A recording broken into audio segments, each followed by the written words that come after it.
Pinatatawag na ng Movie and Television Review and Classification Board or MTRCB ang producers ng EAT kasunod ng isang episode na napamura ang host nitong si Wally Bayola.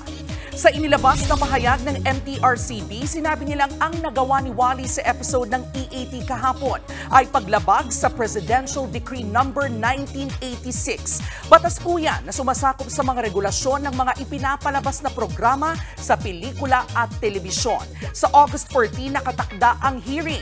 Sa episode naman ng EAT kanina, personal na humingi ng tawad ang mga host ng programa, lalo na si Wally kasunod ng nangyari. Dapat po tayong nakikinig at hindi lang yan, nagpapakumbaba po. Yun ang pinaka-importante, yung magpakumbaba po tayo. Bagamat hindi naman natin sinasandya ang mga bagay na to. Ako po ay may nabitawang salita na hindi ko po dapat sinasabi. Nagkamali po ako doon at ako po ay humingi ng inyong paumanhin at pag-unawa ninyong lahat.